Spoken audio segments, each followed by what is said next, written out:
Ya, vamos a comenzar la clase de hoy día. Nosotros dejamos algunas materias en el procedimiento arbitral pendientes, como son las medidas precautorias. ¿Alguien se acuerda de las medidas precautorias? ¿Lo vieron en el juicio ordinario?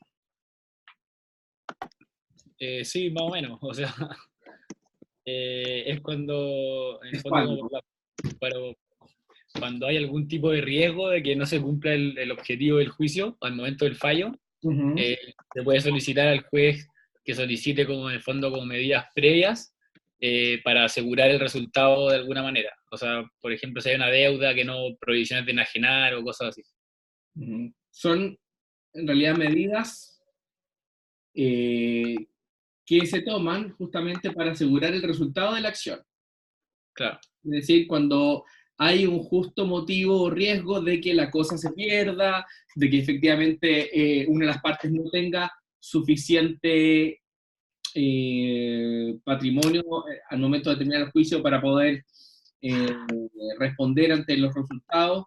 En el arbitraje internacional se ven muchos tipos de medidas precautorias, por ejemplo, que son lo que llaman security for cost, donde se debe garantizar los costos del arbitraje previamente. No el resultado, sino, por ejemplo, si ustedes me quieren demandar, una acción que es más bien infundada, yo como demandado puedo pedir que ustedes establezcan una garantía en el procedimiento arbitral para poder financiar o pagar los gastos que ustedes me hicieron hacer en caso de que ustedes pierdan.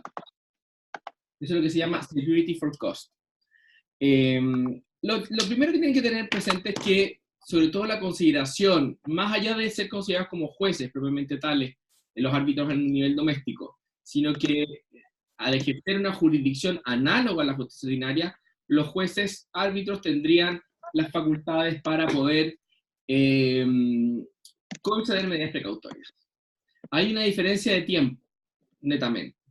Porque como yo les dije en las clases anteriores, cuando ustedes tienen un arbitraje y no tienen un árbitro designado, es decir, un árbitro que ha aceptado y jurado, ustedes no tienen tribunal. Por tanto, podrían indistintamente, incluso en el tribunal constituido, pedir una medida precautoria, prejudicial o precautoria verbalmente tal, a un tribunal civil, sin que signifique por eso renuncia a la jurisdicción arbitral. Pero en principio, reconocer a los tribunales arbitrales como una jurisdicción análoga a los tribunales ordinarios les permite a los árbitros poder decretar y ejecutar esa medida precautoria, siempre y cuando no afecten derechos de terceros. profesor, y una duda, cuando en el security cost hay algún límite. O sea, porque en el fondo quizás podría contar como lejos al mejor abogado y va a salir carísimo o da lo mismo eso.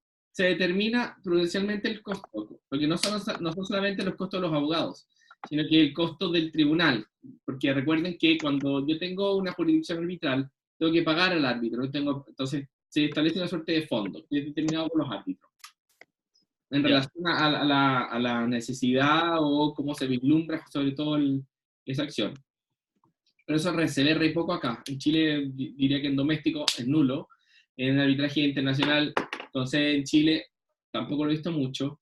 Y tiene relación con otros factores que, si alcanzamos a ver internacional, podría darse, por ejemplo, que existen hoy día fondos de inversión que se dedican a financiar procesos jurisdiccionales. Es decir, vemos la posibilidad de ganancia o éxito dentro de un punto de vista de una matriz que tienen ellos y ven si pueden financiar. Esto ocurre porque normalmente, o la mayor parte de los, no quiero decir mayor parte, pero un número importante de casos, el potencial demandante tiene un buen caso, pero no tiene los recursos para embarcarse en un juicio. Entonces lo que hacen estos terceros financieros se conoce más bien por su nombre en inglés, third party funding, terceros financieros del arbitraje. O sea, no son parte directa porque no figuran como una acción cedida, sino que sigue figurando el mismo demandante o demandado dentro del proceso como tal, pero quien lo financia es este fondo de inversión. Y con eso pueden pagar los costos del arbitraje. En Chile lo hemos visto poco, pero este año se lanzó el primer fondo, están haciendo algunas charlas y exposiciones para poder meterse. Lo interesante de esto es que, claro, es un juego de posibilidades, no solamente de ganancia o pérdida dentro de un proceso jurisdiccional arbitral, sino que directamente también el potencial demandante o demandado, la parte que está buscando financiar, tiene que ponderar qué significa que te financie. Porque normalmente no es como yo te voy a prestar el dinero y tú me lo devuelves con 1%, 2% de interés, sino que lo que hacen más bien es decir, yo financio, pago todo, pero yo me quedo con el 75%, por ejemplo, de lo que se gana en el juicio. Y el interesado, potencial interesado, tiene que ponderar si es mejor cero o mejor recuperar algo. Entonces son decisiones estratégicas que tienen que hacerse a nivel de juicio. No tenemos ninguna norma en particular en materia de arbitraje doméstico que nos diga explícitamente que los árbitros tienen la posibilidad y cuál es el procedimiento que se aplica en torno a las medidas precautorias y prejudiciales. En este punto, lo que tenemos que considerar es que el artículo 2.3 establecen como un procedimiento general la regla de procedimiento del juicio ordinario en ausencia de normas particulares. Por lo tanto, incluso a falta de una norma en concreto, podría aplicarle de manera supletoria las normas del juicio ordinario donde encontramos el 290 y siguiente las medidas prejudiciales y las precautorias. Siempre que ustedes necesiten ejecutar una medida precautoria con apremio, con fuerza, el uso de la fuerza, tienen que recurrir a la justicia ordinaria. Lo mismo cuando se trata de materias que afectan a terceros. Un caso que es súper común, les voy a poner un ejemplo. El otro día yo pedí unos oficios de domicilio como árbitro. Y se los pedí a la Policía de Investigaciones y la Policía de Investigaciones me responde que, fundándose en dos normas, la ley de datos personales, que esto sería un dato, el domicilio de una persona sería un dato personal que requiere su autorización, y ellos no la tienen. Y lo segundo es que ellos son terceros en el proceso arbitral y por tanto yo como árbitro no podría tener la facultad de poder oficiarles a ellos y requerir directamente esa información, porque ellos son terceros y artículo 635 del Código de Procedimiento Civil, el inciso tercero, dice que tenemos que recurrir a la justicia ordinaria. ¿Qué opinan ustedes, bajo ese supuesto, de la caracterización de tercero? Evidentemente, el oficio de domicilio era respecto de una parte en el proceso arbitral.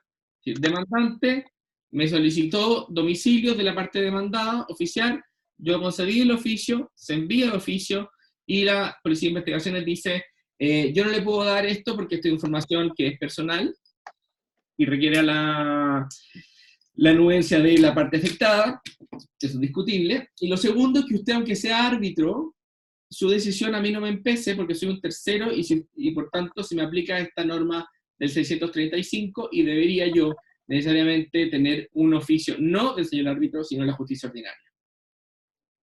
¿Qué opinan de ese principio? Sobre todo el segundo.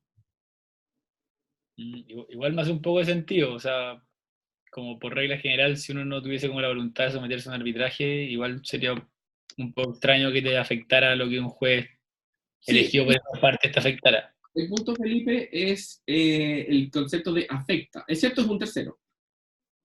Es un tercero, la Policía de Investigaciones es un tercero. Estamos claros en eso. Pero, ¿Ya? ¿los afecta a ellos en cuanto tales? Difícil, yo creo, ¿no? Ajá. ¿A quién estoy afectando directamente? Cuando pido el domicilio, imagínense usted el demandado, le pido a la PDI y la PDI me dice, mire, ¿sabe qué? A don Felipe no le puedo pedir nada porque, o sea, no puedo dar la información de don Felipe porque yo soy un tercero. Sí, no se me hace sentido. ¿A qué No, le afecta que entregue la información? a mí, po. ¿Y usted es tercero o no es tercero? Ah, no, a mí, yo no soy tercero, pero claro, ahí sería, Se lo pero preguntaron a igual, una pregunta. igual es complicado, ¿no? Todo es complicado en la vida. Si fuera todo fácil, nos tendrían abogados. Eh, Bienvenida, doña María Ignacia. Gracias. Nos falta la señora de lengua de señas del gobierno para que nos haga traducción. Se los voy a poner y aquí para que participen todos. Me pide una medida precautoria de retención de bienes respecto de los fondos que se encuentran en la cuenta corriente 333 del Banco de Chile, cuyo titular es el demandado. Medida precautoria, retención de bienes, de fondos que estén custodia en el Banco de Chile, en la cuenta a nombre del demandado. Van con la notificación, notifican al banco. ¿El banco debe ejecutarlo? ¿O debemos considerar que el banco es un tercero y lo está afectando? Y por tanto, debo yo pasar a la justicia ordinaria. No sé. ¿Me dan un segundo? Sí. ¿Qué opinan? Eso le dejo abierto a todos.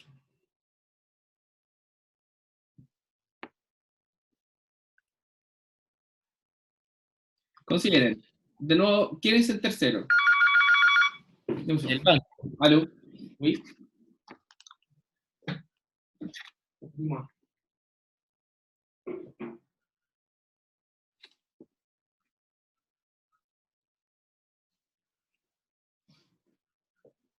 Mhm.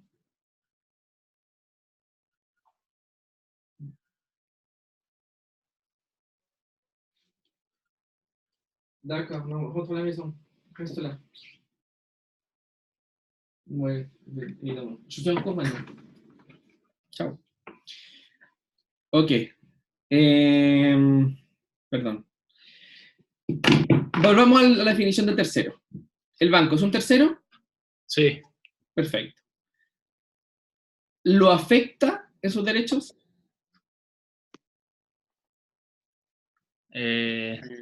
No sé si tanto, pero igual sí. Como al sí. O sea, porque lo hacen ejecutar una acción.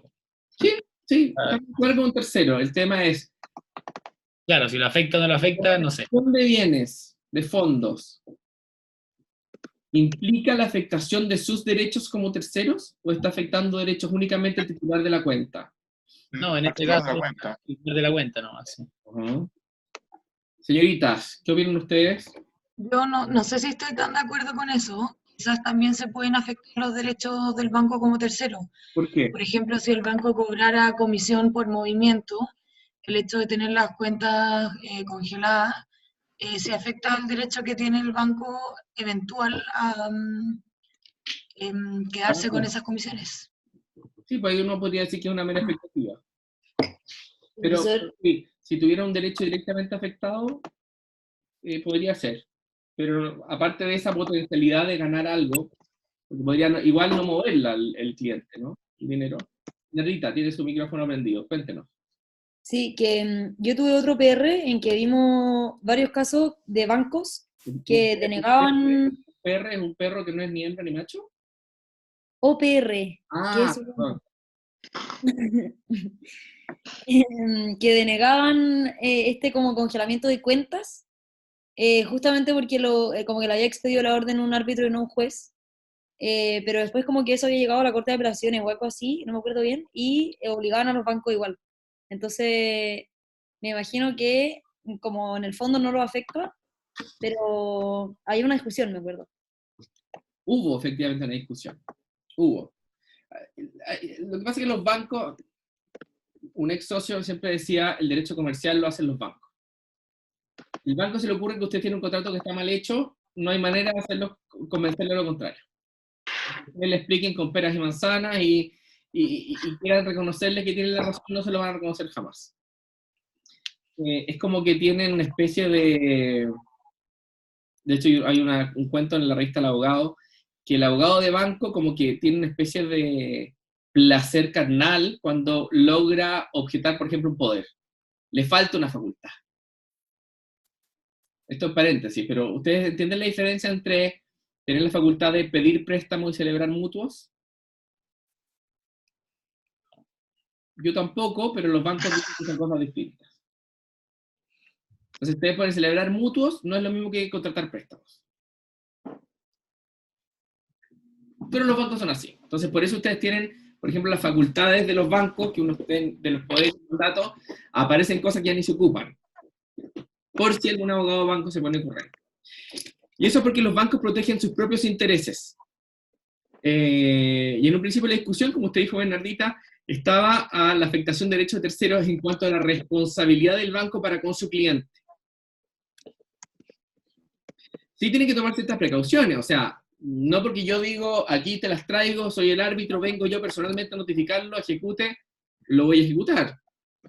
La fiscalía del banco tiene que efectivamente ponderar y revisar si usted está nombrado correctamente, si usted está juramentado, si se va a meter a esa revisión formal. Pero hoy, sobre todo con los dos primeros puntos que tienen en esta presentación, lo importante destacar es que los bancos, si bien se consideran terceros, cuando deben ejecutar una medida cautelar ordenada por un tribunal arbitral, no pueden en principio oponerse porque no están dentro de esta categoría, porque no le está afectando derechos que son propios.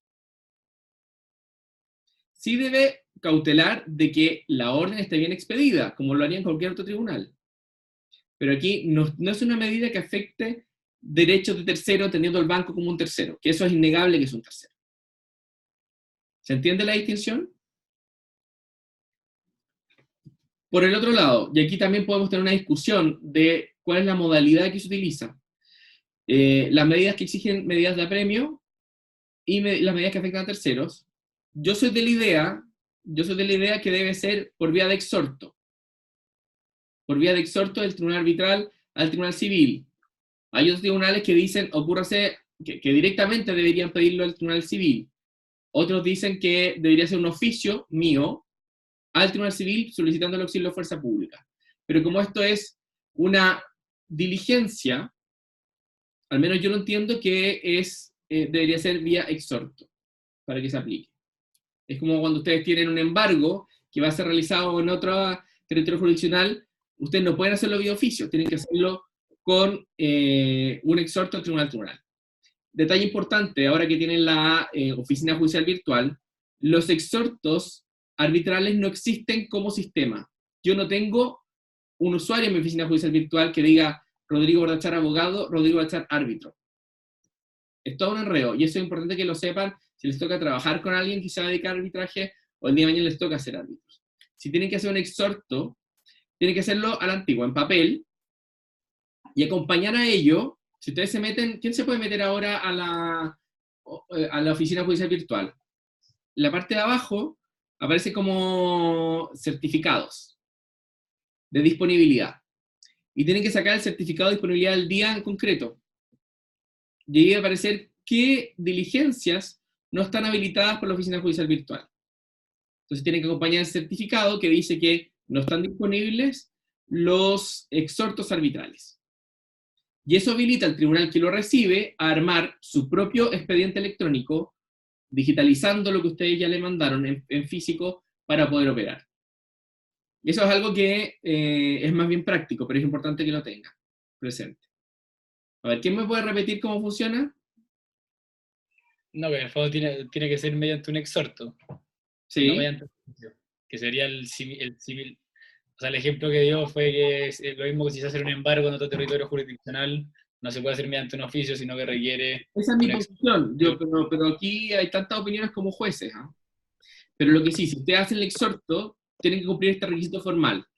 El primero, imprimir las piezas correspondientes. Normalmente tienen que ir la sentencia que los nombró, el certificado de nombramiento, perdón, el certificado de ejecutoria, la sentencia, el nombramiento, primera audiencia, si es que hubo, y en general todo lo que acredite que ustedes son árbitros, legalmente instituidos. Y lo segundo, bueno, la resolución que ordena la diligencia, y lo segundo es acompañar el certificado de disponibilidad que se saca en la página web de la Oficina Judicial Virtual, al final.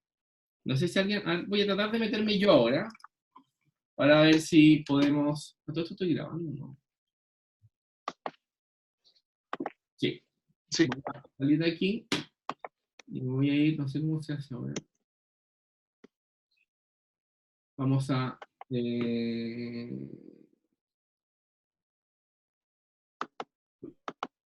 no, eso no.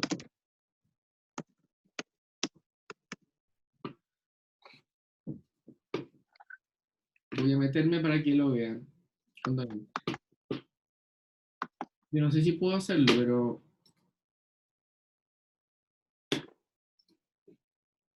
Ahí aparece como acceso directo, certificado de disponibilidad. ¿Tienen ahí? Sí. ¿Están viendo lo que estoy mostrando, no? ¿Perdón? ¿Están viendo la página web que tengo puesta? Sí. Ya. Certificado de disponibilidad. Ujú. Estos se certifican es por día. Esto es como el genérico. ¿Ya? Porque ustedes sacan un certificado de disponibilidad según circunstancias. Por ejemplo, que entre tal hora y tal hora se cayó la página. Ustedes tienen que pedirlo. Fíjense acá. ¿Se está viendo?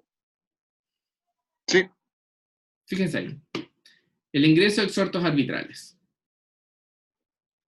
Eso es lo que al tribunal, y con este código de barra, el tribunal del receptor va a poder justamente revisar y crearles un nuevo ingreso. Porque lo ideal sería que uno tuviera una especie de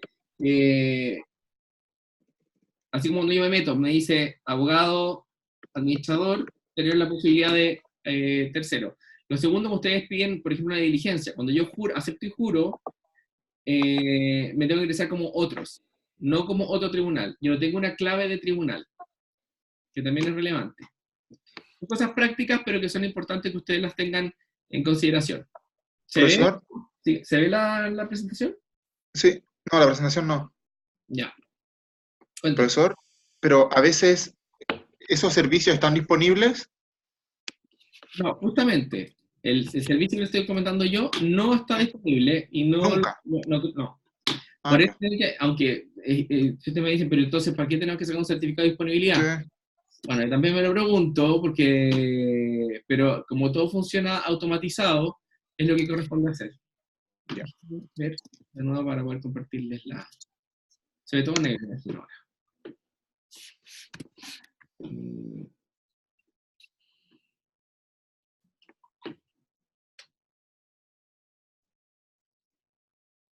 Se me perdieron.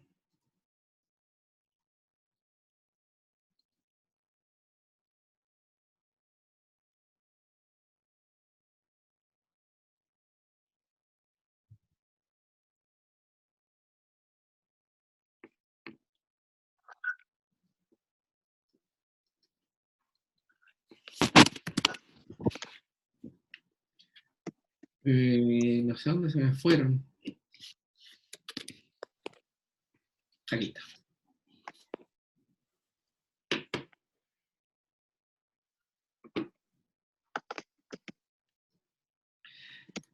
Ya, respecto a las medidas prejudiciales precautorias, se da una situación más particular aún, porque lo que nos ocurre es que... Acá.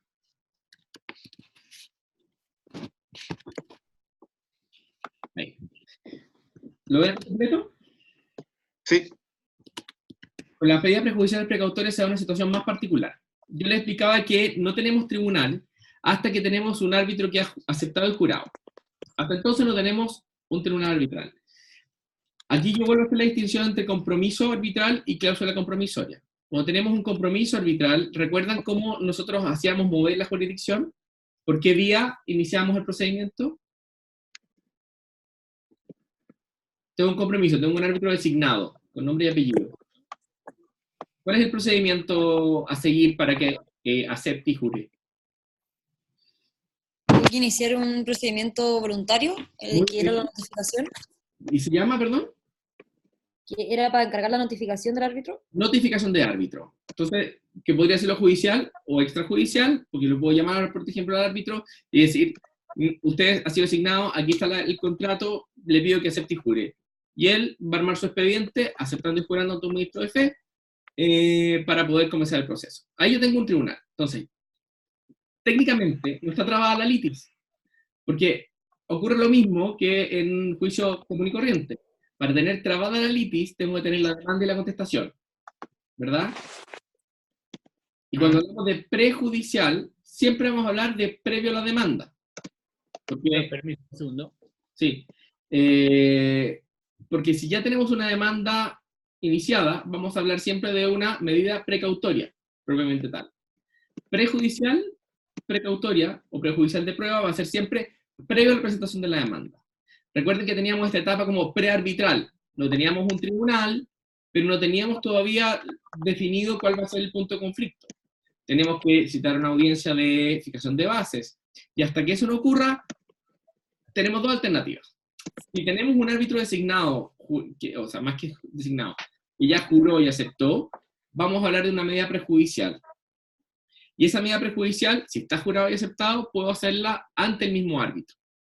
Si por el contrario, no tengo un tribunal constituido, voy a poder hacerla ante un tribunal judicial, tribunal civil.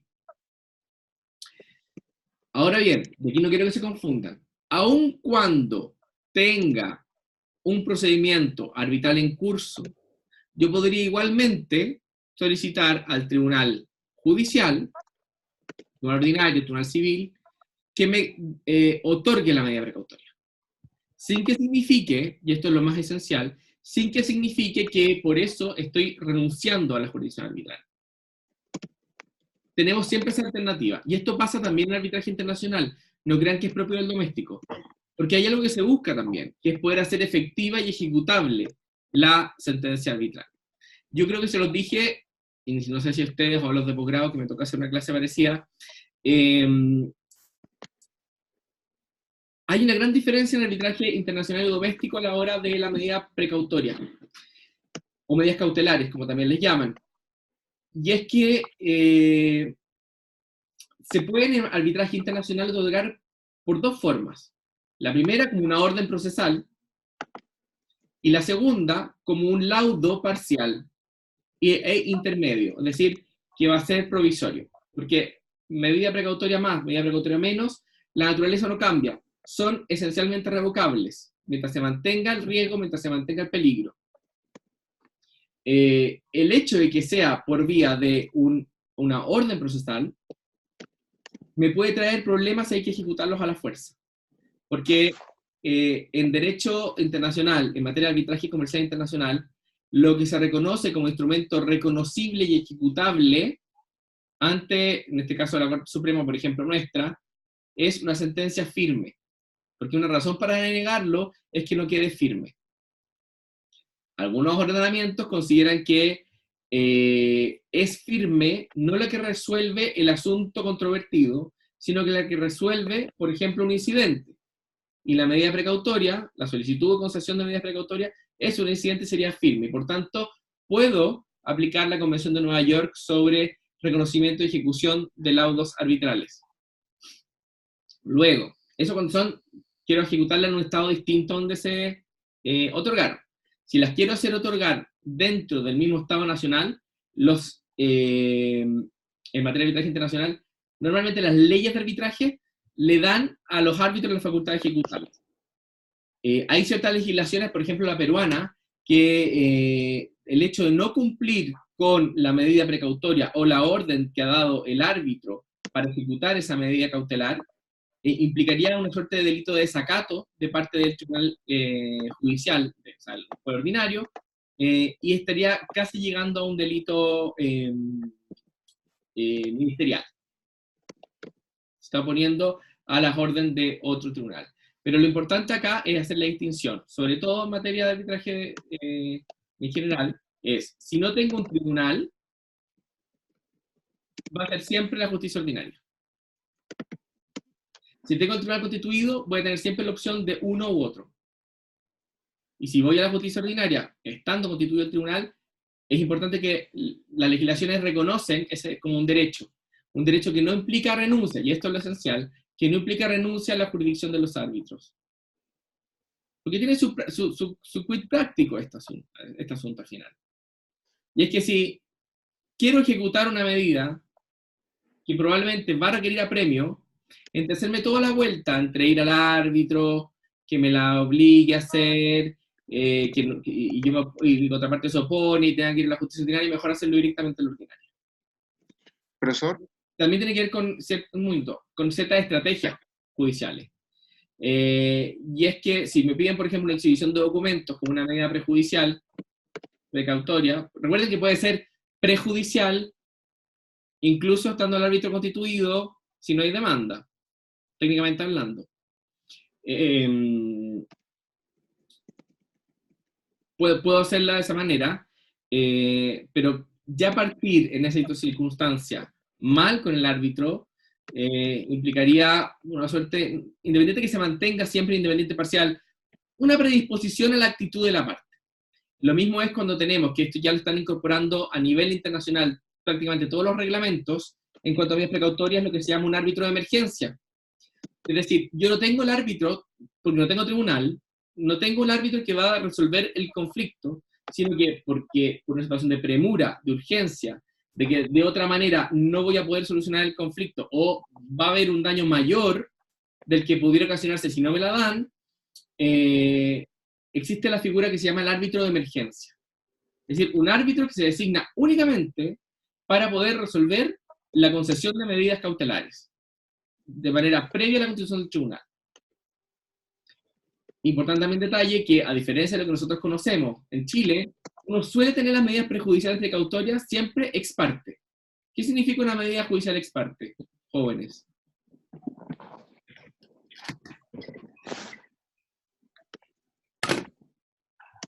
Hay tal en distintas partes. No, ex, fuera, ¿verdad? Y parte, estamos hablando de la parte del que comparece, o sea, una medida judicial, una medida precautoria ex parte implica, y normalmente ese es el destino de las medidas prejudiciales precautorias, es asegurarnos antes la garantía, el bien o lo que sea, antes que la persona sepa que la van a demandar. Y la gracia que tiene, o lo característico que tiene, es que esa parte no va a enterarse que se la conseguieron hasta que tenga que ejecutarla. Por ejemplo, retención de bienes, me la conceden, notifico la parte, y esa persona no sabe que le iban a demandar. Y ya partimos con una retención de bienes. O la prohibición de enajenar. Y ahí es donde nosotros le ponemos un plazo, nuestra ley, de 10 días justamente para iniciar la demanda, que puede ser prorrogable. Para nosotros, se ha entendido, tengo una cláusula arbitral, que la presentación de la demanda, cuando me dan una medida prejudicial, es no la presentación de la demanda propiamente tal, sino que la demanda de designación de árbitro. Porque si no, nunca cumpliríamos el plazo de 10 días.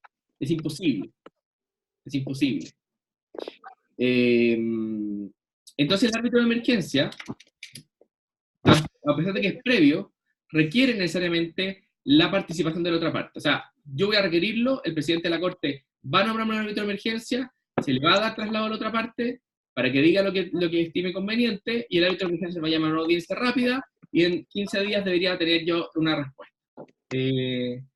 Preguntas. Yo tengo una pregunta. ¿Qué pasa si es que ya se constituyó el tribunal arbitral, ¿Sí? pero no se ha presentado la demanda y se solicita la medida precautoria prejudicial a ese tribunal arbitral? Uh-huh. Ahí los 10 días son para presentar la demanda, supongo, ¿no? O sea, porque ya se designó. Sí.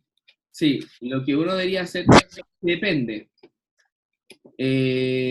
Sí, hay que revisar el estado en el que estamos. Si, por ejemplo, tengo designado el tribunal arbitral y ya me han, por ejemplo, establecido una fecha para la presentación de la demanda, por ejemplo, 10 días desde la audiencia de fijación de base, uno podría presentar la medida precautoria ahí. ¿Me entienden? Y ahí depende de cómo estén establecidas las bases, porque me ha tocado con árbitros que se ponen, por ejemplo, no tanto con las medidas precautorias, pero no le dicen, aunque usted haga una excepción de previo especial pronunciamiento, lo que exigiría necesariamente que resuelvo esto para que usted siga, quiero que me las haga junto con la demanda, con la demanda. Perdón, con la contestación. Es decir, tiramos toda la carne en la parrilla ahora, para justamente no dilatar más de la cuenta. En las medidas precautorias, es importante ver si las bases establecen algo particular. Si no, lo que yo entiendo es que si la presento dentro del periodo para interponer la demanda, debería suspenderse, normalmente así lo hacen los árbitros, el cómputo del plazo. Es decir, si voy el día 10 y tengo 15 días, presento la precautoria, prejudicial en este caso, le dan traslado, y hasta que no se resuelva, no sigo considerando 5 días para presentar la demanda. Recuerden en todo caso que los días para presentar la demanda son en la medida que me la hayan concedido. Porque si no me la concedieron, da igual. Justamente para que no se use la medida prejudicial como una manera de perjudicar a la otra parte. Lo que yo le decía, mantener de rehén al proceso. Y ahí hay, o sea, nosotros estamos acostumbrados a las del 290, pero hay innumerables medidas precautorias que se pueden usar. Ya les dije la security for cost, que se usa en derecho extranjero. En otras, por ejemplo, que se les voy a mandar, está que si hay una disputa, les pongo un ejemplo típico. Si tengo un contrato de obra pública, hay siempre una boleta de garantía, ¿verdad? Normalmente hay en los contratos de construcción una boleta de garantía, que tiene un vencimiento. Y suele dentro de los 10 días antes de que se venza, a venir los problemas. ¿Por qué? Porque para poder cobrarla tienen que avisar antes, para poder renovarla.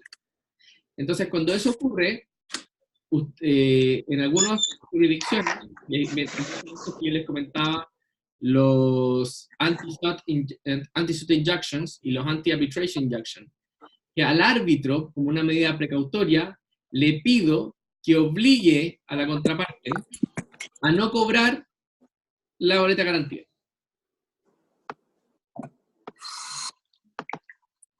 ¿Se entiende? O, si me está amenazando en que va a demandar judicialmente por otra cosa, podría yo decirle al árbitro que ordene a la otra parte a no interponer una demanda. Podría ser una medida precautoria. Ahora, si tiene una medida, por ejemplo, lo que ha ocurrido en los árbitros de emergencia, la mayor parte de las resoluciones que las conceden se cumplen voluntariamente, porque justamente no se quiere predisponer al tribunal, independiente que ese árbitro de emergencia no va a conocer el fondo, solamente está designado para eso, y por eso tiene un costo altísimo, son $40.000. Cuando eso ocurre, normalmente se cumplen voluntariamente porque no se quiere predisponer a la otra parte. O se pueden sustituir esas garantías. ¿Tienen alguna duda respecto a eso? ¿O si me desvié mucho? Yo tengo una duda. Que si es que el tribunal arbitral está constituido pero no está trabada la litis, también está la posibilidad de solicitar la medida precautoria prejudicial en ese caso ante el tribunal estatal. Esa la considero prejudicial. ¿Perdón? Esa la considero prejudicial. Esa es prejudicial. De prejudicial, quiero que lo enmarquen dentro de la presentación de la demanda o antes de la presentación de la demanda. Si es antes de la presentación de la demanda arbitral, aunque sea ante el árbitro, va a ser una prejudicial. ¿Y esa solicitud también puede ser ante el tribunal estatal? Sí, podría. Y después de trabada litis, o sea, después de presentar la demanda, ¿se precluye la posibilidad de presentar una solicitud de medida precautoria ante el tribunal estatal? No, usted No puede, siempre. Sí, tiene abierta esa posibilidad. Ya. Creo que están en los temas de procedimiento, y si no, los invito, que es súper corto, de un artículo como de 5 o 6 páginas, en la página del CAM Santiago, sobre las medidas precautorias. En materia arbitral.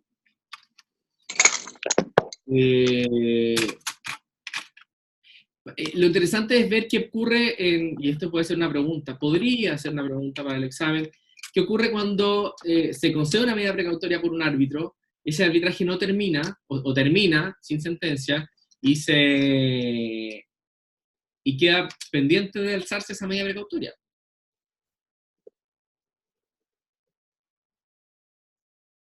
Imagínense que están ustedes, de abogados de un banco tienen ya una medida precautoria de retención de bienes respecto a los fondos de una cuenta corriente, y al poco tiempo llega el abogado del demandado y le dice, ¿sabe qué? El arbitraje se acabó, álceme la medida precautoria.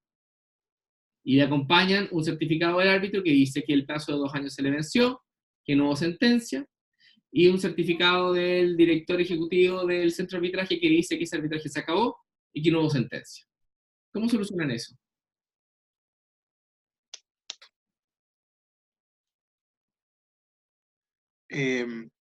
Consideren los efectos, de aquí venimos con el tema de finalmente si es grave o no es grave, o si que la responsabilidad del banco. Porque, pongámonos todos los supuestos. Yo considero esos documentos como suficientes y alzo la medida. Porque lo que nos dicen es que se acabó el arbitraje sin sentencia y pasó el periodo de 2 años. Nada más que eso. Pero no hay ninguna orden que diga que la alcen. Primer punto. Lo segundo, si yo no hiciera caso y exigiera otra medida de resguardo, podría estar perjudicando al cliente también. O sea, en un caso, si opto por liberar esos fondos, estaría perjudicando a la parte en favor de quien se estableció esa garantía, esa medida precautoria. Pero en el otro caso, estaría perjudicando al cliente. Profesor, dígame. ¿Y si después de los 2 años o del tiempo para el cual se constituyó el tribunal arbitral y pasa ese plazo, el tribunal pierde la jurisdicción, ¿no? Claro. Entonces no podría decretar el alzamiento de la medida. El mismo tribunal no. El mismo tribunal no, ¿no es cierto? Pero, ¿Tendría que ser el tribunal estatal? Bernardita. Sí, que se requiere de un tribunal para que la medida se imponga, en primer lugar. Obviamente se requiere también de un tribunal o algo símil para que se levante, ¿o no? Se los voy a dejar ahí y no se las voy a contestar y se las voy a dar de regalo para que la tengan presente para su examen. Solo eso. Para que la vayan preparando su respuesta. ¿Les parece? Ese es un regalo, ¿eh? ¿Cuál era la pregunta? Que no la Después vean el video. Ya, les voy a pasar al régimen de recursos. Profesor, Ahí, profesor, dígame. que yo quería preguntar una cosa. No entendí bien, ya, todo el sistema de las medidas prejudiciales precautorias se hace para que la persona pueda pedir la medida sin que la contraparte sepa, o para que sea sorpresa. Depende. O sea, en nuestro sistema, ¿no? no lo había visto, Antonia. Depende. No, es que estoy sin cámara. El sentido que nosotros tenemos. O sea, es que lo que no entendí es ¿Por qué pedir una prejudicial? Como el sentido de una prejudicial. Para asegurar el cumplimiento, si es que... Ese es el sentido de todas las medidas precautorias en general. Pero hacer la prejudicial, como la entendemos nosotros, como una medida que es ex parte, Felipe me dijo ex parte, no, ex parte significa que la parte en contra de quien la pido no se entera que tenemos esta medida. O sea, te lo voy a poner en sencillo. Usted va al banco y su ejecutivo le dice, no puede sacar el dinero porque tenemos una medida precautoria, porque no saben si es prejudicial o precautoria, de retención de bienes. Y usted nunca se enteró. ¿Por qué? Porque fue concedida ex parte. Cuando ya tenemos trabada la litis, tenemos demanda y contestación, ni siquiera trabada la litis, demanda, y yo puedo pedir prejudicial junto con la demanda. Pero mientras esté notificada, es distinto. Si eso ocurriera, por ejemplo, no, estoy mintiendo, le dije algo mal. Si yo presento con la demanda la medida precautoria, es precautoria, no prejudicial. Porque con la demanda se hacen... Exacto. Porque si no, no tiene justificación el plazo de 10 días. Entonces, ¿por qué normalmente tenemos este plazo previo? Es porque queremos. Recuerden que hay 2 tipos de prejudiciales. Prejudiciales probatorias y prejudiciales precautorias. Y para que me den una precautoria prejudicial, como son sin darle traslado a otra parte para que estime o declare lo que estime pertinente, el estándar es mucho más alto de concesión. Me van a pedir, por ejemplo, si pido una retención de bienes o la prohibición de enajenar, celebrar actos y contratos, me van a pedir una garantía. ¿Se acuerdan que tienen que poner un fiador? O constituir una garantía que asegure los perjuicios que pudiera provocar. En materia de prejudicial probatoria no se exige lo mismo. Pero yo, por ejemplo, eso lo hago para asegurarme prueba, documentación. Esa es la naturaleza de las medidas prejudiciales probatorias. Por eso yo les decía, cuando ustedes pidan en el futuro, si quieren un juicio de publicación determinación de la obligación de rendir cuenta, partan ese juicio con una medida prejudicial, para que les den toda la información contable y financiera si ustedes no tuvieron acceso a eso, para que no sea más complicado.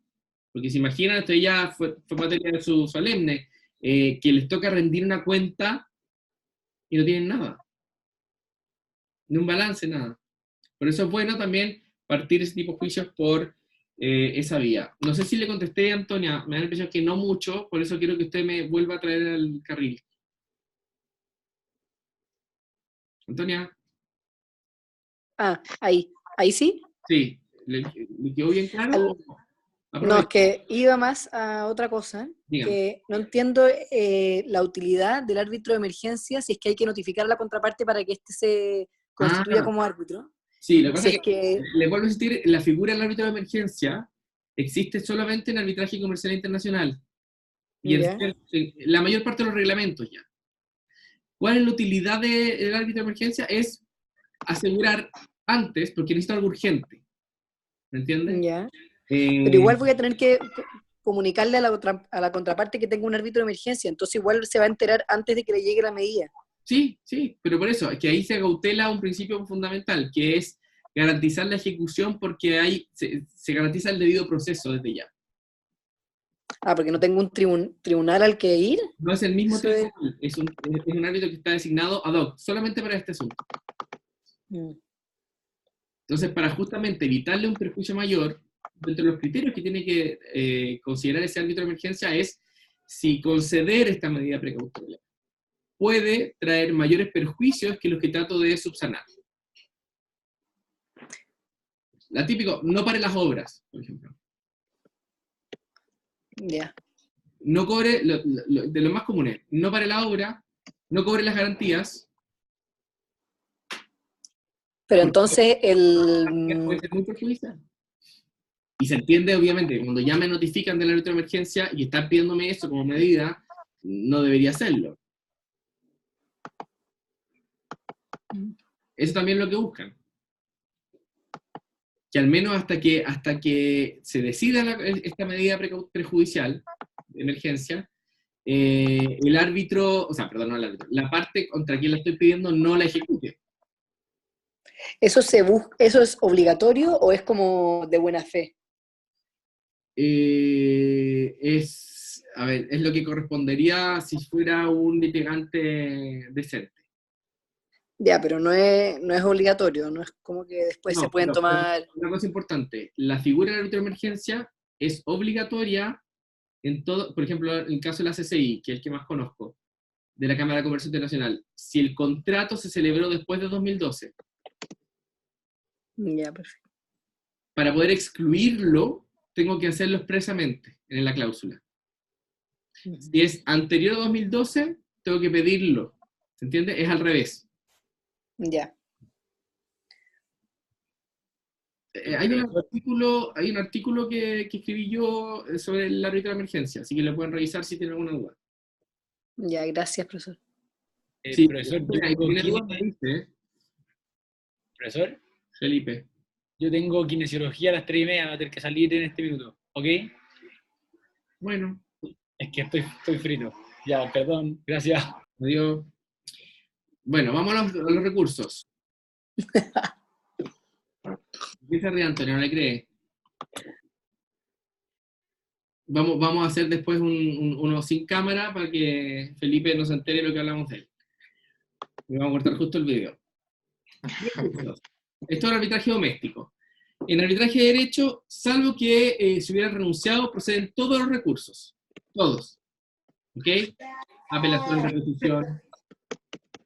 En el arbitraje arbitrador vamos a tener apelación solo si existe un tribunal arbitrador de segunda instancia. En cuanto a la casación en la forma, siempre está permitida por las causales que ya todos conocemos. Y podemos, si por ejemplo falta algún trámite esencial, nosotros como partes, como manejamos nosotros el proceso, podemos definir qué trámites van a ser esenciales. Por ejemplo, recuerdan que en el procedimiento arbitral el árbitro podía o no recibir la causa prueba. Imaginemos que nosotros como partes definimos que va a ser un trámite esencial recibir la causa prueba. El árbitro no podría omitirla, aunque estime que no. La casación en el fondo está prohibida. ¿Por qué creen que está prohibida la casación en el fondo?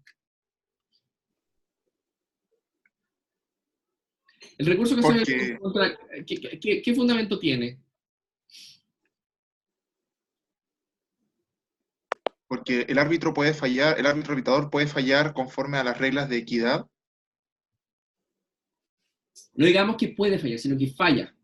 Bueno, falla conforme a las reglas de equidad y por lo tanto podría, como discutimos esa clase, contravenir incluso una ley. Y aunque no lo haga. Volvemos al tema de fondo aquí. Lo que cautela, Antonia. ¿Profesor? Dígame. No, nada, disculpe.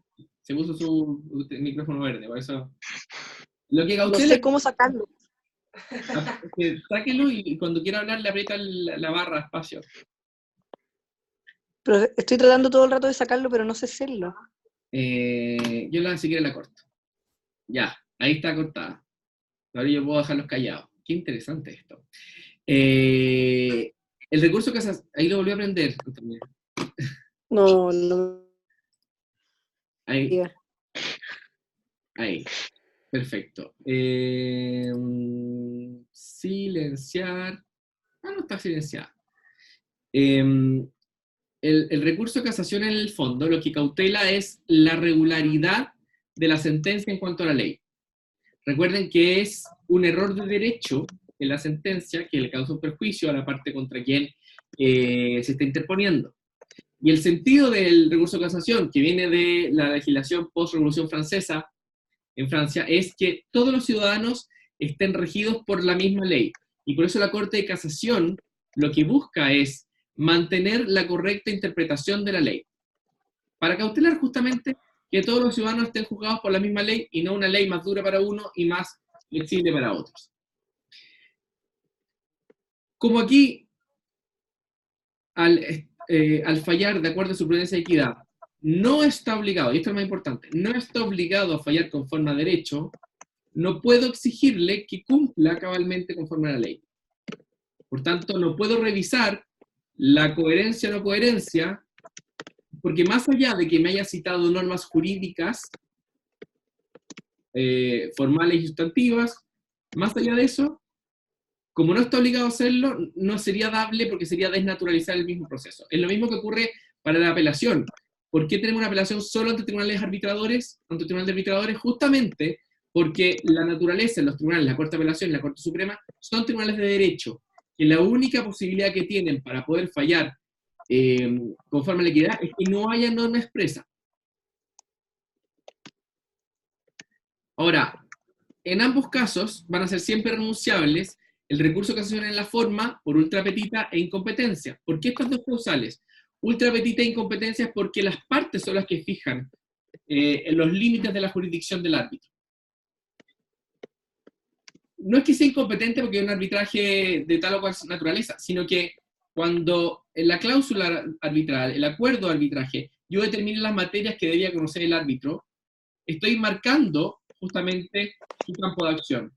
Es lo mismo que yo les comentaba, por ejemplo, el gran error que existe en materia de partición es que mucha gente se queda con la última inscripción de dominio cuando hay varias inscripciones en paralelo y piden la partición de los derechos contenidos en esa inscripción, que pueden ser el 50, el 10, el 80%, pero no el todo. Y así como lo piden, la sentencia que designa al árbitro marca este límite. Sin perjuicio que las partes, si son libres administradores de sus bienes, pueden siempre poder ampliar la jurisdicción del árbitro en la medida que no sean casos inarbitrables, que no se puedan someter a arbitraje, porque son contra el orden público, porque son indisponibles, etc. El recurso de queja.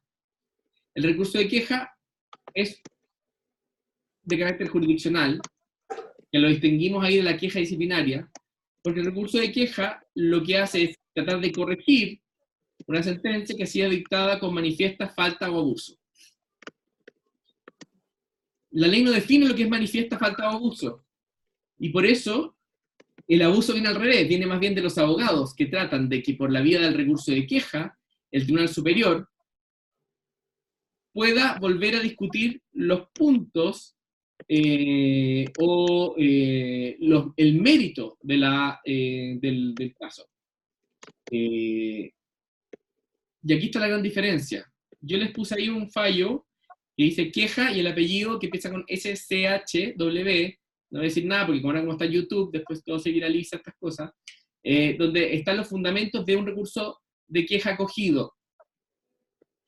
Ahora, lo interesante es que tuvimos una situación el año pasado, antepasado, donde fue un poco escandaloso que ante una situación donde había una renuncia de todos los recursos, una de las partes recurrió de queja. Recuerden que el recurso de queja procede únicamente contra sentencias definitivas inapelables o sentencias interlocutorias que hagan imposible la prosecución del juicio. O sea, no hay más recursos. Y recurrieron de queja, y la Corte dijo, mire señor, usted renunció al recurso de queja, cuando renunció al recurso, y por tanto, no es mi problema para su casa. Y fue una escandalera porque fueron como 3 fallos al mismo tiempo. Pero eso duró 2 meses porque la Corte Suprema revocó esa sentencia y dijo que el recurso de queja siempre era admisible, porque era irrenunciable, aun cuando se anunciase expresamente. Y el tercer recurso que, aunque no lo dice expresamente en la ley, no lo deja de ver, que estimo yo que sí procedería dentro de las causales legales, es el recurso de revisión. ¿Se acuerdan cuál es el recurso de revisión?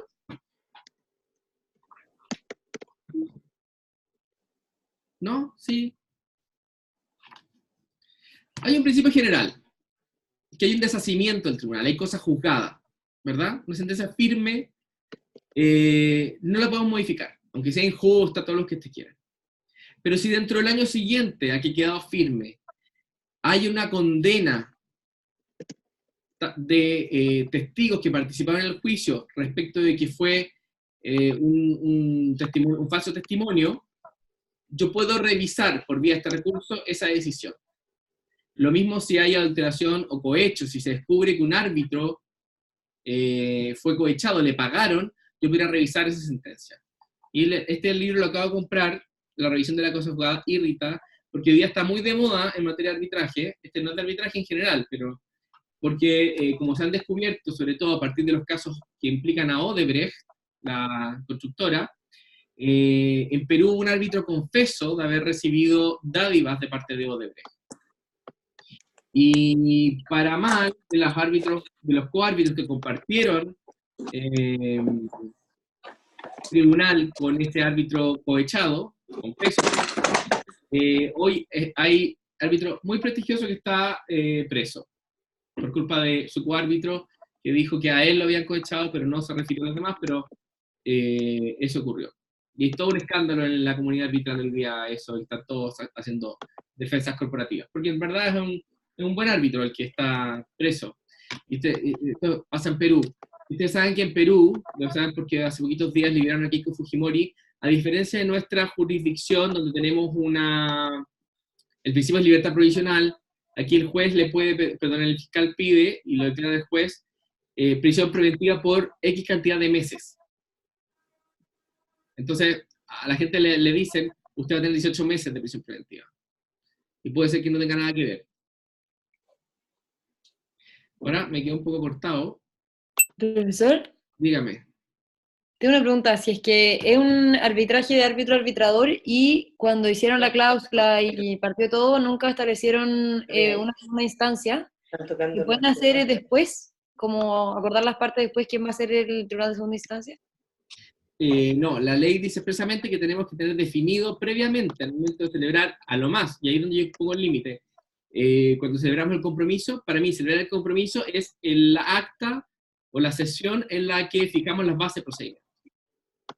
Ya. Y ahí yo no establecí una modificación en ese criterio, no tengo un tribunal de segunda instancia. Y tengo que nombrar desde ya los miembros.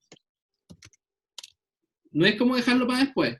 Fíjense en las normas del Código de Procedimiento Civil, cuando habla sobre el recurso de apelación, dice que cuando teníamos esta disputa de que si eran pares y había árbitros designados previamente, de segunda instancia, tenías que tenerlos designados. O sea, no basta con decir voy a ser resuelto por un tribunal arbitral de segunda instancia.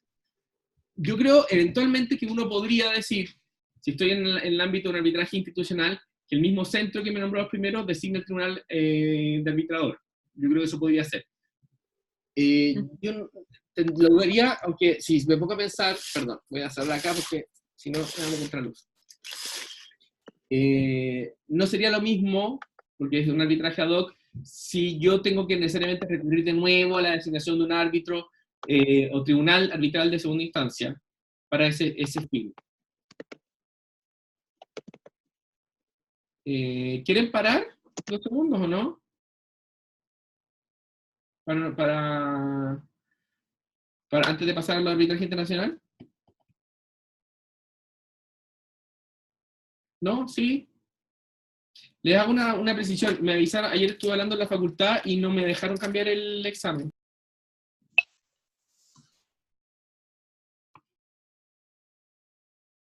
Parece que nos caímos.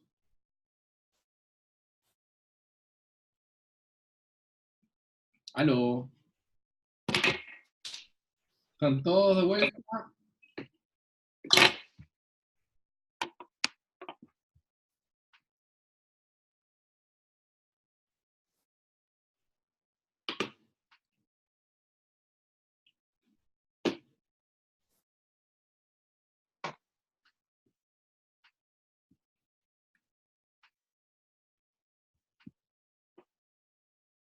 Ya.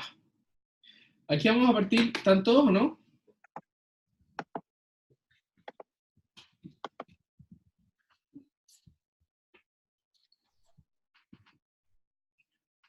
Creo que la Antonia se fue. Para nunca volver.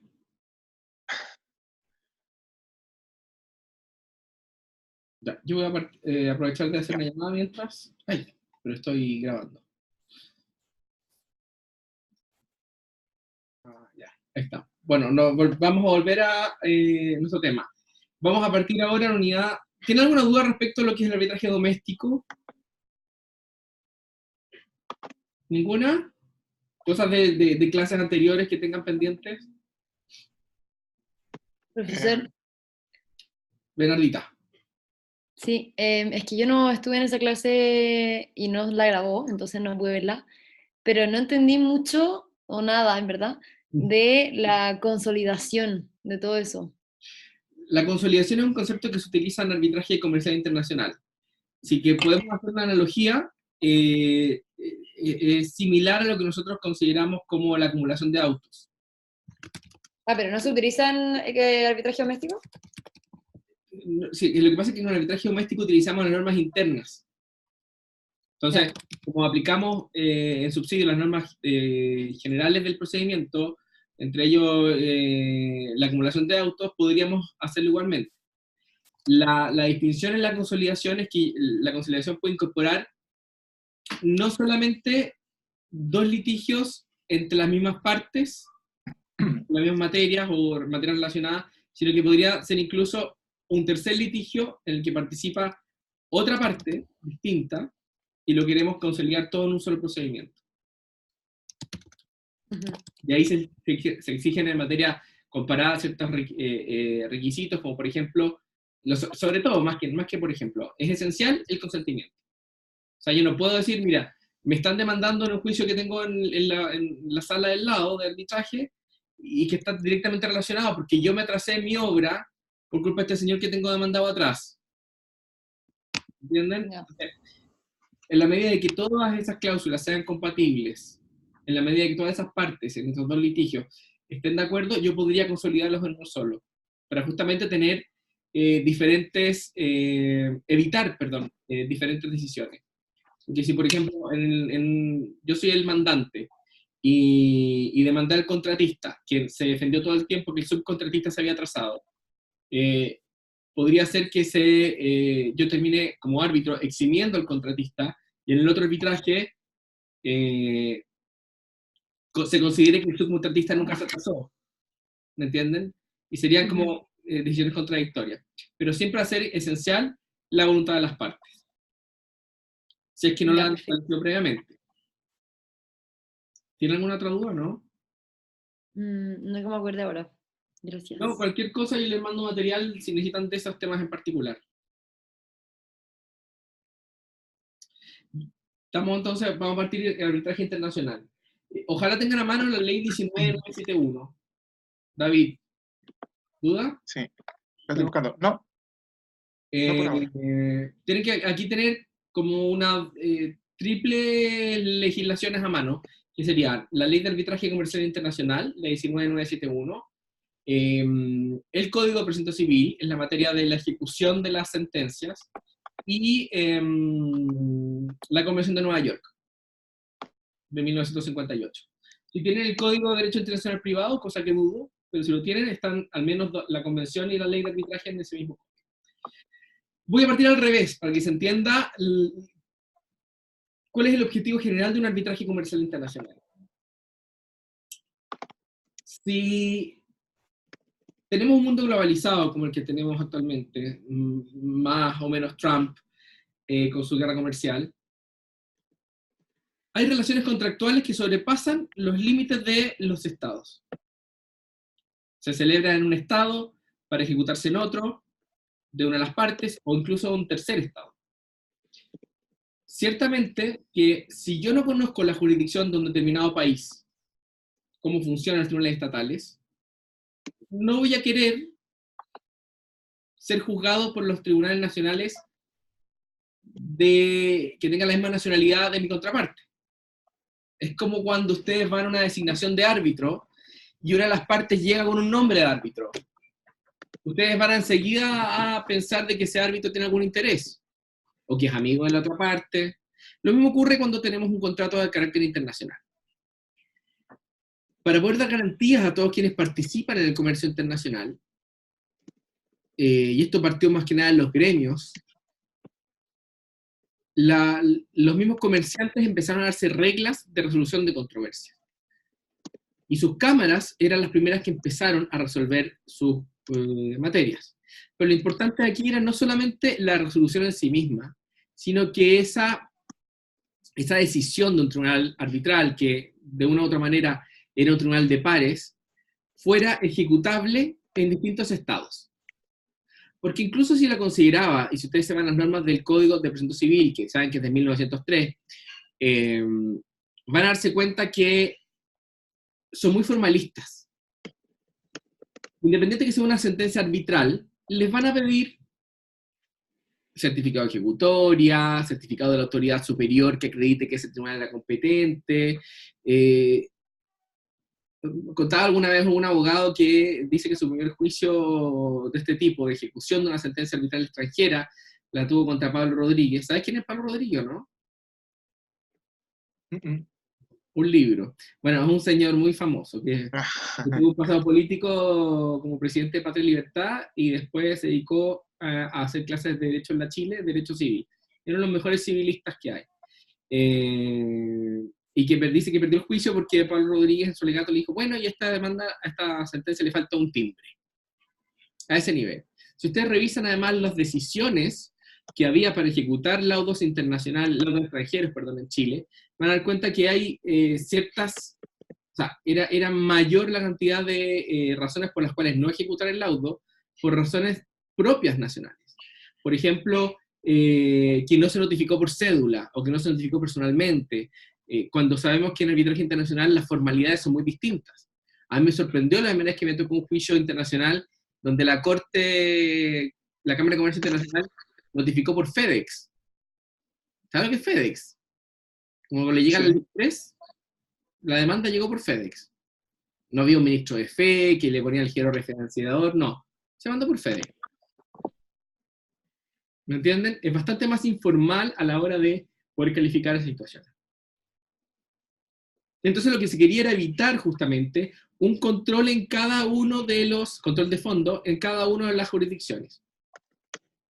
Y para evitar este doble control, se establecieron distintos elementos, principalmente convenciones internacionales, como la Convención primero de Nueva York del 58, a nivel iberoamericano, la Convención de Panamá, a nivel europeo, la de Ginebra, donde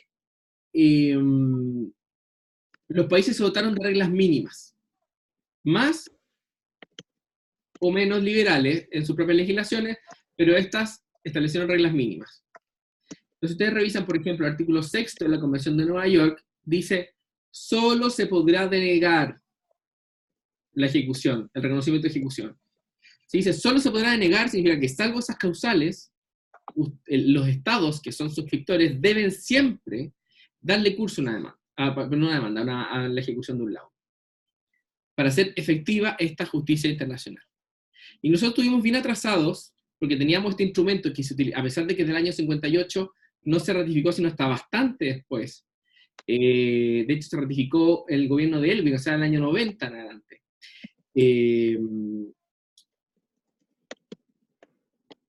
No, me estoy mintiendo, creo que fue el 78, pero les ratificó después, porque me estoy confundiendo con la Convención de Compraventa Internacional de Mercadería.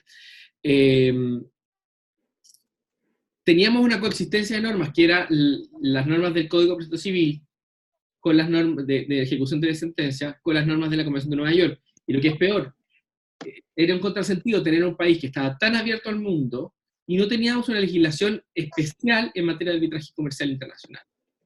Entonces, si ustedes tenían un arbitraje antes del año 2004 con sede en Chile, y ustedes establecían árbitro de derecho, le aplicábamos las normas del CPC. ¿Se imaginan ustedes a un extranjero litigando con las normas del CPC? No entendería nada. Me dice, pero ¿cómo aquí me dicen que el arbitraje es una justicia rápida? Y me está diciendo 15 más 3 más tabla. Notificación de 44. ¿Se imaginan todo eso? Entonces, teníamos esta dicotomía entre lo que queríamos llegar a ser dentro del mercado globalizado y lo que estábamos ofreciéndole al mercado de la justicia internacional. Y aquí se dan ciertas situaciones que tienden a ser ideales. Cuando cada Estado pretende o modifica su ley de arbitraje comercial internacional, su objetivo declarado en todos los mensajes, todas las intenciones de motivo, como quiera que le llamen, en cada una de las legislaciones el proceso en el cual el Ejecutivo y el Legislativo ingresan el proyecto, aspiran a ser sede de arbitraje. Es decir, queremos ser un hub, así como Panamá es un hub de aeropuertos donde todos los aviones llegan a Panamá para después repartirse por el mundo. Todos declaran que su intención es transformarse en una sede de arbitraje. Porque el arbitraje no es solamente un tema de reputación respecto a cómo funcionan los tribunales, cómo funciona la justicia, cómo funciona el respeto a la autonomía privada, sino que, aunque ustedes no lo crean, trae aparejado otros beneficios comerciales para los estados. ¿Por qué creen ustedes que París es una gran sede de arbitraje y que se encarga de promoverse como sede del arbitraje? Y cuando digo promoverse como sede del arbitraje, no basta con tener una ley buena, porque los peruanos tienen quizá la ley más moderna de arbitraje. Cuando hablamos de una buena sede de arbitraje es que los tribunales estatales respetan esa autonomía. No se meten en las decisiones de los árbitros, no se meten a influir. ¿Por qué creen que París se promociona como una buena sede de arbitraje?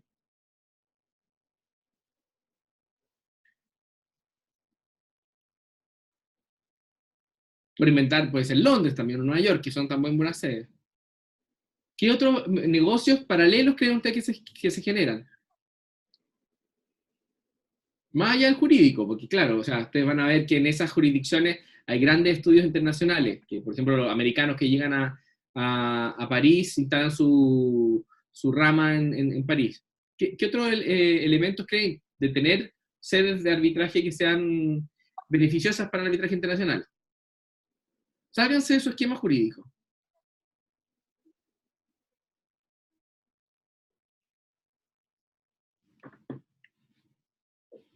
¿No se le ocurre?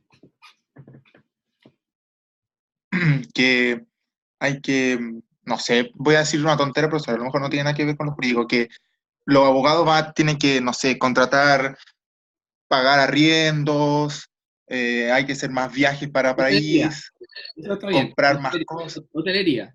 O sea, la hotelería Hotelería. ya es un elemento que va, o sea, hay un turismo arbitral asociado que genera beneficio a la economía.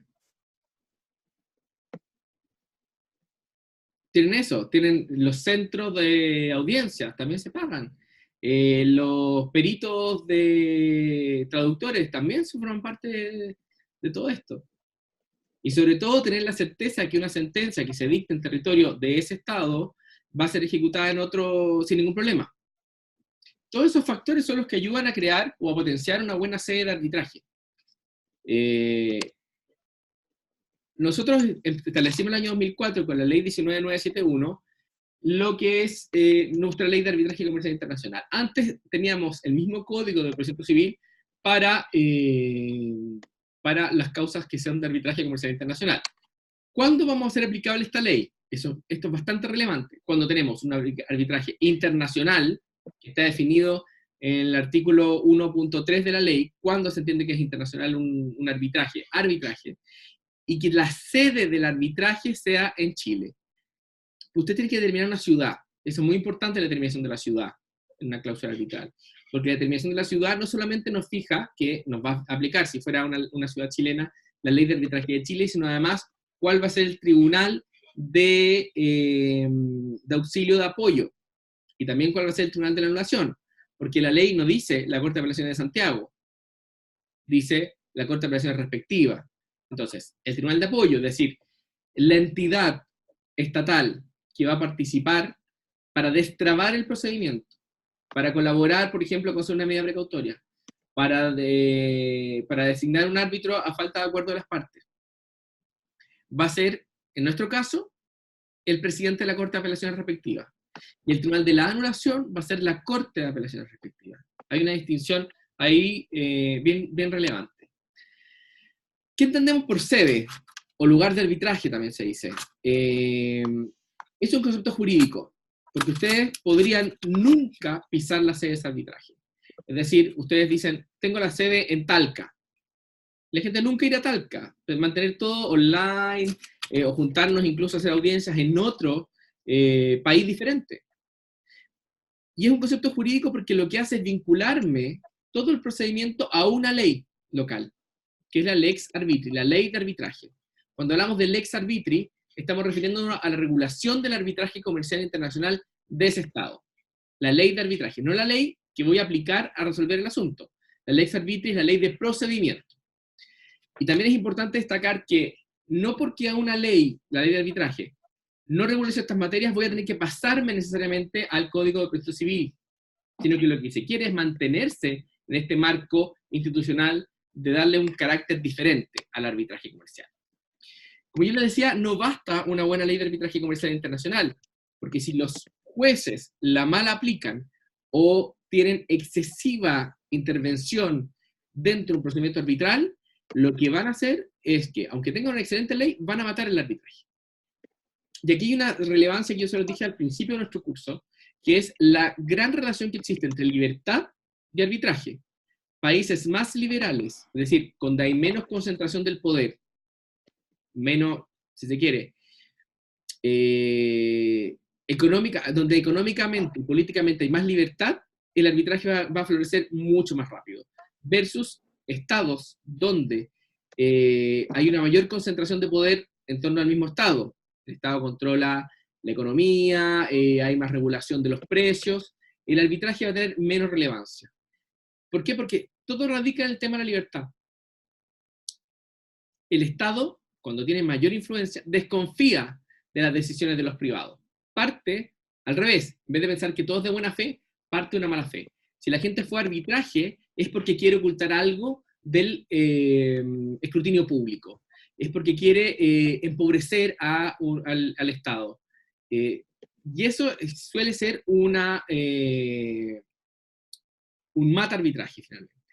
Y lo que ha ocurrido en muchos casos, cuando las jurisdicciones, y sobre todo con lo que llaman acciones constitucionales, si ustedes lo van a ver en derecho comparado, los amparos constitucionales, que son lo que vendría a ser nuestro equivalente al recurso de protección, han tendido en muchas jurisdicciones a dejar sin efecto arbitraje, o anular decisiones incluso arbitrales, ya no por un recurso de anulación, sino que dicen la decisión del árbitro o el procedimiento arbitral vulneró las garantías fundamentales de tal o cual parte, y por tanto yo anulo esto. Es decir, hay una especie de doble control que termina haciendo esa sede menos atractiva a la hora de poder ejecutar. Porque hay un efecto importante. Dentro de las causales que hay para poder denegar la ejecución a un laudo, es que ese laudo haya sido anulado, o esté pendiente de un proceso de anulación. Y aquí es donde, y me voy a adelantar bastante, hay dos teorías que coexisten a nivel internacional. ¿Cuál es el efecto? Y aquí voy a ir a lo más básico, el efecto de una declaración de nulidad de un acto jurídico.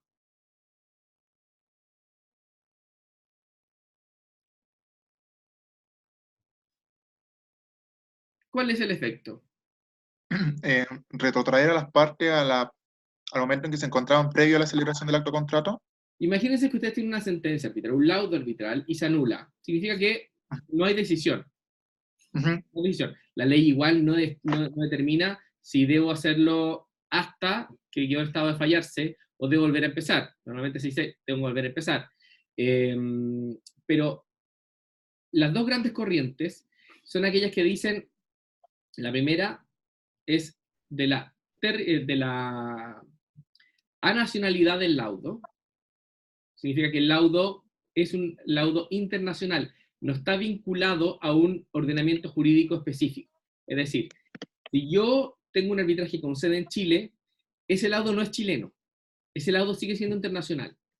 Por tanto, si de acuerdo a la ley chilena ese laudo fue contrario al orden público y se anula, esa decisión del tribunal chileno no me provoca a mí, como sede de ejecución, no me provoca ningún efecto. Y yo puedo, porque esto pertenece a la justicia transnacional, ejecutarlo.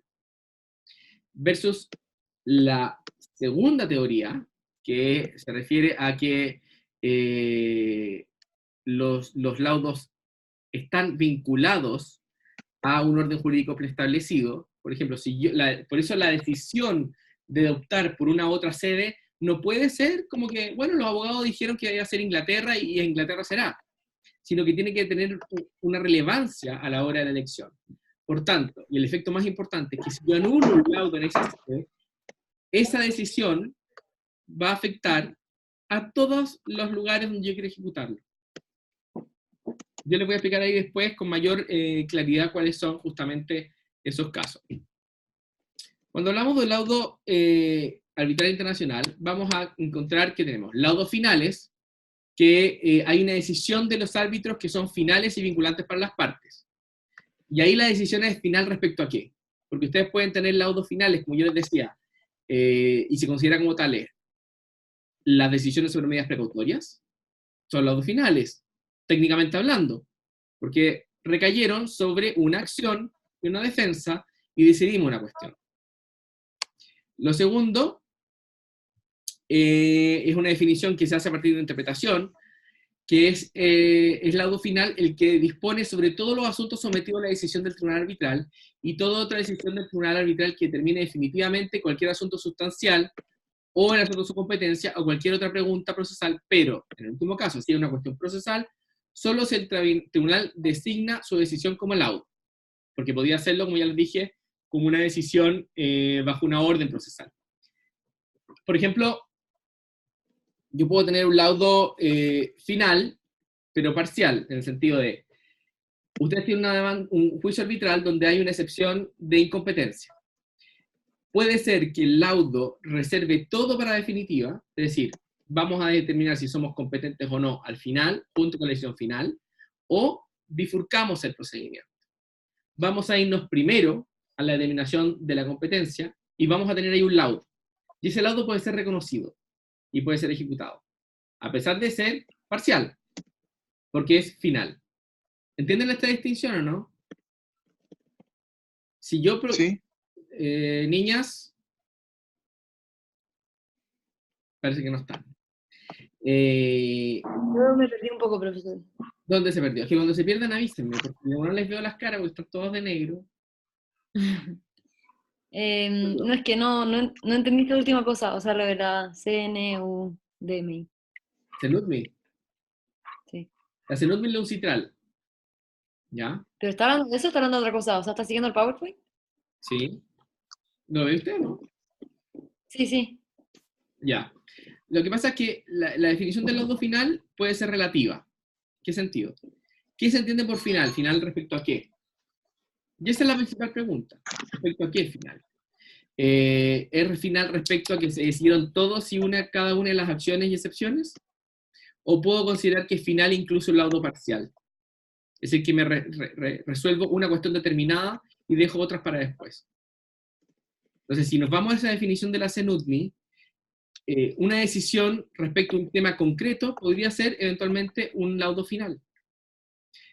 Y la característica de un laudo final es que yo lo puedo ejecutar conforme a la Convención de Nueva York. Eso es lo más importante. ¿Sigue perdida o no? Si tiene dudas, pregúnteme, aproveche.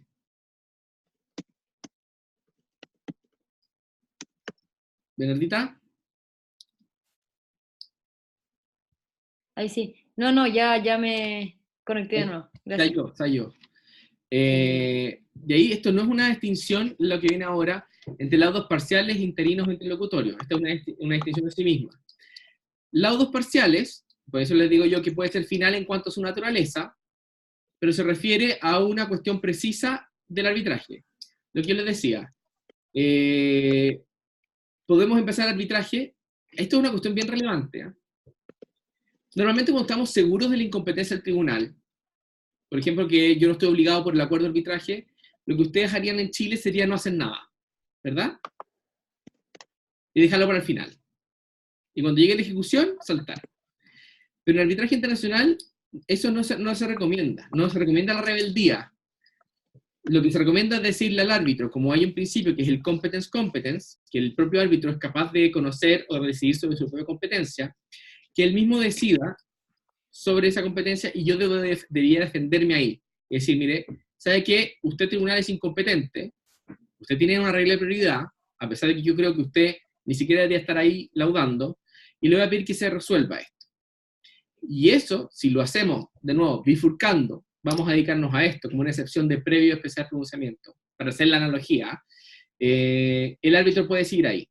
Y esa sentencia, ese laudo, a pesar que se refiere a un punto concreto de la discusión, va a tener el carácter de final.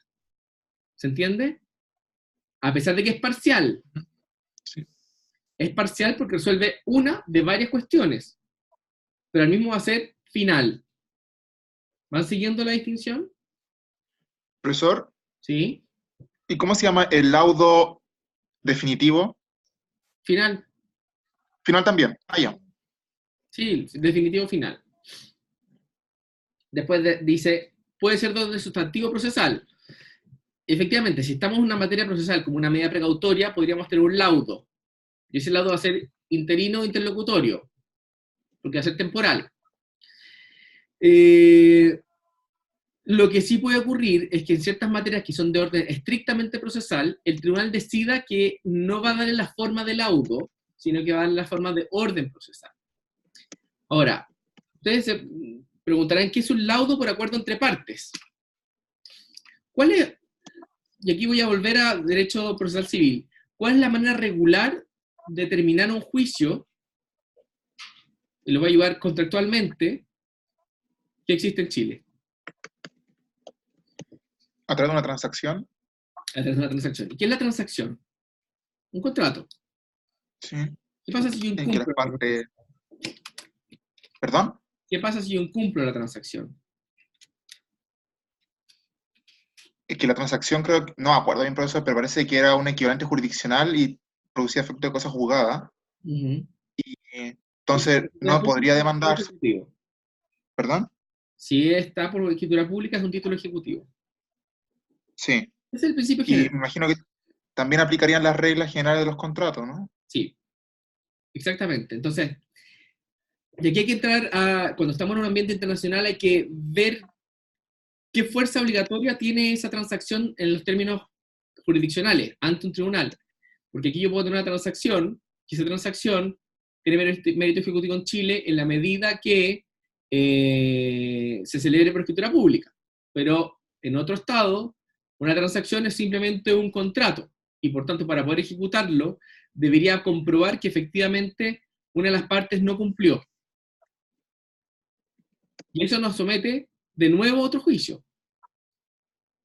Entonces lo que nos da como alternativa, a las leyes basadas en la ley modelo Zenutmi, es que las partes cuando llegan a un acuerdo le piden al árbitro, bueno, y aparte, la transacción, al ser un contrato, yo no puedo ejecutarla libremente. Tengo que ir a cada procedimiento estatal de un incumplimiento de contrato. Cuando tengo un laudo por acuerdo entre las partes, la característica esencial es que las partes con este contrato de transacción, para que efectivamente le pueda ser aplicable la Convención de Nueva York, necesito que sea un laudo. ¿Se acuerdan que les expliqué al principio? Si hay una transacción, yo no puedo llevarlo a cualquier jurisdicción a ejecutar. Pero si es un laudo, sí. Entonces, lo que hacen las partes es, le piden al árbitro, de común acuerdo, que le dé forma de laudo a ese acuerdo. Para que, cumpliendo todas las formalidades de un laudo, puedan ejecutarla libremente de acuerdo a la Convención de Nueva York. ¿Entienden la distinción? Ujú. Esto viene a ser como los que han tramitado en familia, cuando tienen una transacción y la llevan al tribunal para que la autorice. ¿Se acuerdan de eso, no? Sí. Y el tribunal dice, téngase por aprobado todo en cuanto no sea contrario de derecho.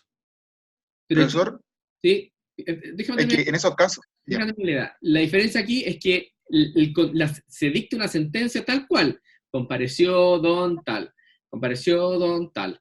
Y luego esta fue la defensa y este es el resultado final. O sea, le damos, en la parte resolutiva, le damos el contenido establecido por las partes. David.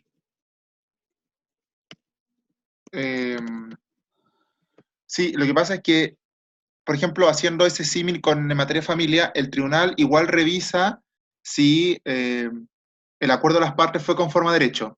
En estos casos, Yo el diría que no árbitro, revisa, sino que se limita a decir esa perdón, fórmula, no lo revisa. O sea, da esa fórmula justamente por lo mismo. Pero hay tribunales sí que son más exquisitos. sí, es que en atención al principio de su interés superior del niño, el juez tiene que verificar que el acuerdo lo respete. Pero en materia internacional, o en este caso en concreto, las partes, el árbitro lo único se remite a transformar o a convertir procesalmente el acuerdo en un laudo o también le da una revisión. A ver, lo que sí debería tener igual es un control. Un control Ya. porque el árbitro tiene una misión, que es dar un resultado ejecutable. ¿Ok? Entonces, Ujú. el acuerdo puede tener contenidos muy diversos, pero si el acuerdo contenido en ese laudo es contra el orden público, no está cumpliendo su misión. ¿Se entiende? La ley no es explícita, pero lo lógico es que si es parte de la misión del árbitro, debería ser así.